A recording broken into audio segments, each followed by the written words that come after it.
water should you drink in a day? All these cars coming by when I'm trying to record is what it is.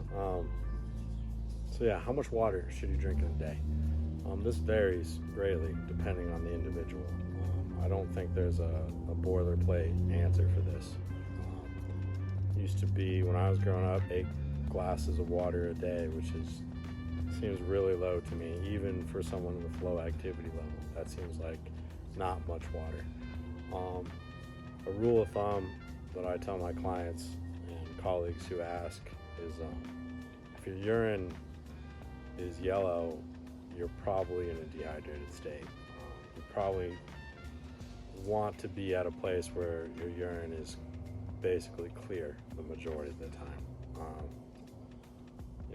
There is such thing as overhydrating, especially if you're drinking like distilled water without any minerals in it, but I think that's far and in between. I think the majority of people are walking around in a dehydrated state, not an overhydrated state.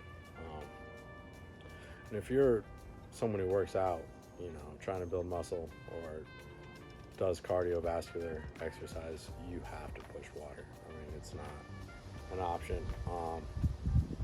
There's signs that your body will tell you. Cramping is one of them. Like I said, your urine being dark in color, like yellow or dark yellow, and then also having a stench to it. If you're well hydrated, your urine shouldn't really smell that bad. It should smell like basically water, right? So yeah, I think I get this question a lot, and I think this is kind of, there's no right or wrong answer. I think most people could up their water intake, and it wouldn't harm them. Probably would benefit them. If you're someone like me who loves water, right? I'll drink 1 gallon to 2 gallons of water a day. I may have to watch, making sure I'm getting my sodium, making sure I'm getting, those minerals that I'm flushing out, right?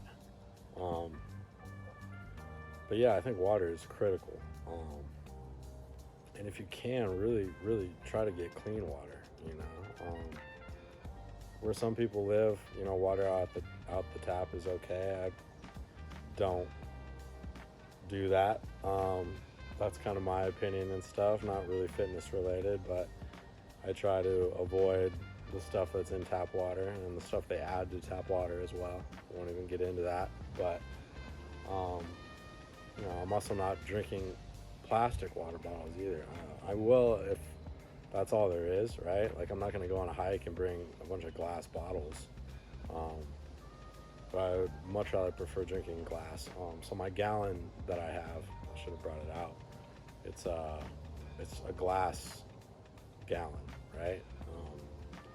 It's like what people make moonshine in and stuff. In fact, I get asked that all the time when I go out as a joke if that's moonshine. And yeah, I'm just that much of an alky that I can just smash that much moonshine. But no, in all seriousness, I'll do 1 to 2 of those a day, depending on what I'm doing. If I'm just weightlifting, it'll probably be 1 gallon, right? And then if I'm weightlifting and, like, let's say saunaing, right, going into the sauna, sweating out, I mean, I can drink a 1/2 gallon to 1 gallon just when I'm saunaing. Now, I won't bring that inside with me, right, because it'll get super hot. I especially don't recommend you bringing in plastic into the sauna. I think that's the worst thing that you can do. That plastic's just going to leach into your water that you're drinking. But I'll set it outside, and then on my break, right, like 15 minutes into the sauna, I'll go out and I'll chug 1/2 that gallon, easily. And the crazy thing is when you're in the sauna and you're sweating, or even doing cardio and you're sweating, you won't even have to urinate, despite all that you're drinking, because you're just sweating it all out, right? Sweating that water right out of your body.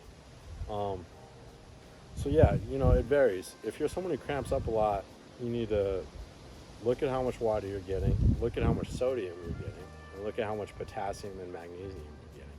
If you're deficient in any of those things, cramps can happen. I'm at the point now, I've been in fitness for so long that, I never cramp. of the time, mind cramping. Whether I'm doing strenuous cardio exercises or weightlifting or in the sauna, I will never cramp up. But that's because I've learned to listen to my body and what it needs. And yeah, so for someone like me who drinks a lot of water, sodium's not necessarily the enemy. You still got to be mindful of it. But sodium can be beneficial too. It's a necessary nutrient. If you have health reasons to be avoiding sodium, that's a different story. But for the average person, a little salt is okay. Especially if you're eating foods not in a package, right? So if you're prepping all your food, you're not really getting that much sodium. Most people are walking around with too much sodium because they're eating processed packaged foods, and you just look at the back of any of that and there's crazy amounts of sodium. You shouldn't be adding any salt if you're eating processed foods. I mean, even things like deli meat, just crazy amounts of sodium. So I'd much rather see people cook their own turkey breast or chicken breast instead of getting deli meat slices of it. I know that's convenient, but that's able to stay on the shelf so long because of the sodium, right? Because of the salt that they add. So, yeah, for me, like I said, about a gallon to up to 2 gallons a day. I've gotten blood tests and never had issues with depleting aminos or depleting nutrients. But again, I'm going based on my activity level. So if I'm not doing much, it'll be that gallon level, which for some people still sounds like an astonishing amount, which it is. My friends used to joke that I was part amphibian growing up, because even before I kind of got into weightlifting and fitness, I was always huge on water. I loved water. I love fluids. Like that Disney movie where that boy's like a mermaid. I forget the name of it, but showing my age here. But yeah, so, if you're doing a lot of cardio, I recommend upping your water intake. If your urine is yellow or has a scent to it, right, a smell to it, you need to up your water intake. If you're cramping, you need to up your water intake, and probably your potassium, magnesium, and maybe even your sodium intake too. Cramping, it used to happen to me when I was super young, and I didn't really understand the benefits of this stuff, right? So I would just think like, oh, I'm just cramping. That's just part of what doing athletic stuff is, right? When I got older, I realized, if you're taking care of your body, you can eliminate cramping altogether.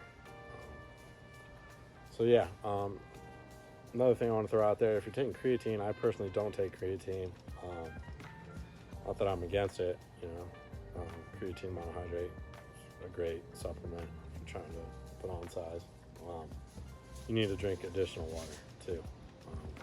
It's a volumizer. It's going to put water up into the muscles. It's going to take water away from other places, put them in the muscles. And so you need to up your water. I hear people cramping all the time when they take creatine.